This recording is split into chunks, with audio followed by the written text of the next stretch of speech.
Hi, we are Group 8 and our system was Design Thinking. What is design thinking? Design thinking is a human-centered approach to solving a problem. It focuses on the consumer's needs by using a practical and creative resolution to the problem. Why is it important? Design thinking is important because technology is becoming more and more prevalent in our everyday lives, and that causes a need for more human-centered creative solutions to technical problems. The design thinking process. The design thinking process is divided into 8 stages. The 8 stages are empathy, define, research, ideate, prototype, choose, implement, and learn. Empathy. Empathy is learning what problems your users are having and what your users need in order to remedy those problems. Define.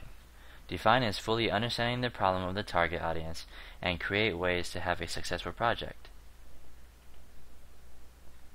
Research.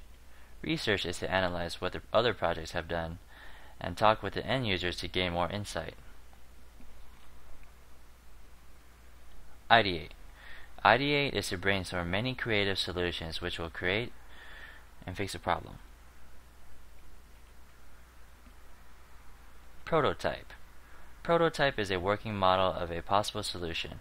It also requires that the end users send feedback on how the prototype works. Choose.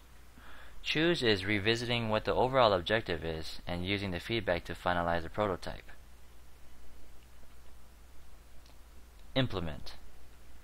Implement is assigning the task and getting resources to build the finalized prototype. It also means the prototype in a real-life situation. Learn. Learn is understanding whether or not the final solution worked as the end users wanted, and receiving feedback to furthermore improve the final solution.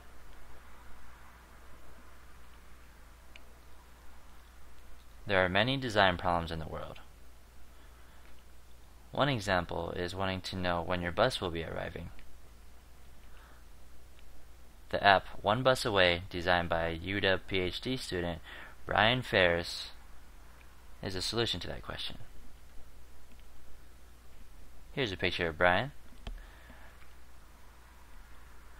And conceptually, One Bus Away is to get real-time data of all buses that run in King County, and put all that information in a manner so that any end user can understand what was being displayed.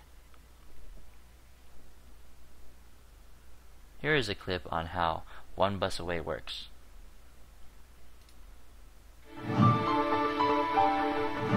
So imagine you're a typical bus taker. You're standing on the side of the road and you're looking, when is the bus coming? When is the bus coming? There's a lot of stress involved in that. And if the bus is 5 minutes late, that can be a big deal. If it's 20 minutes late, it can be a really big deal. Bus schedules attempt to be accurate, and bus drivers aim to arrive on time, but they can't always predict unforeseen circumstances like accidents or heavy traffic. And for the rider, irregularities in service can be frustrating. In 2008, 2 University of Washington grad students came up with a plan: give riders a leg up by pinpointing bus locations in real time. Brian Ferris and Carrie Watkins combined their computer science and civil engineering skills to develop the web and mobile service One Bus Away. One Bus Away is a set of tools for public transit riders here in the Seattle, Tacoma, and the Puget Sound region that really helps focus on making it easier to ride the bus.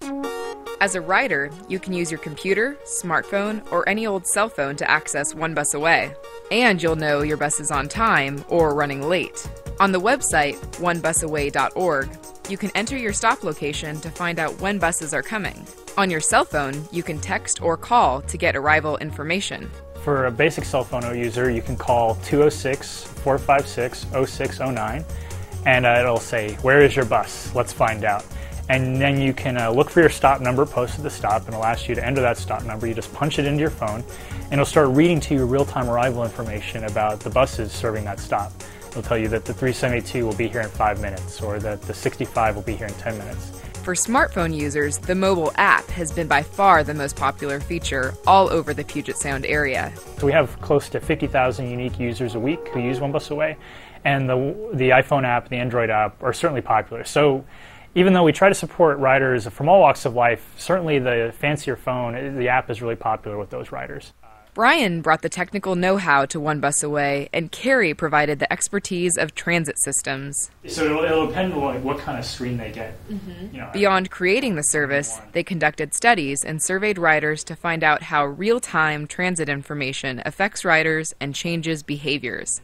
So there's a lot of research out there that says that when we're in a waiting situation, we don't perceive that time is passing as it is. You feel like instead of 5 minutes is going by, you feel like that's 10 minutes, typically. Even if you have to stand at the bus stop and wait for the bus, no matter when it's coming, if we can tell you that it's 5 or 10 minutes away as opposed to you not knowing, it just removes a lot of stress, a lot of frustration. It just makes you a happier rider.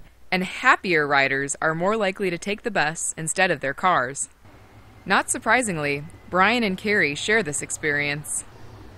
Well, it's funny, on the days that One Bus Away goes down for a server glitch or something, I don't even know how to get home. I've forgotten what I used to do before real-time information. I'm just like, paper schedule? How do I find this? For me personally, I used to be a sometimes transit user, sometimes car user, and since having the power of One Bus Away, I have started to use my car less and less. And I travel with 2 young kids. I have a 5-year-old and a 7-year-old. So when I'm doing trips, it's not just me with a lot of flexibility.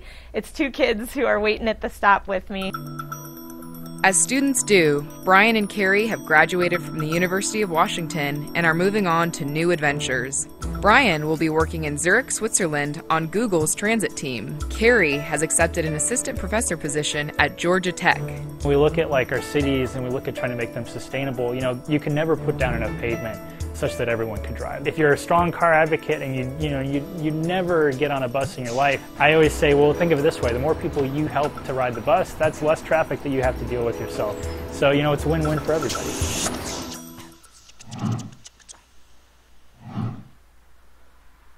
That is going to conclude our presentation. Thanks for listening.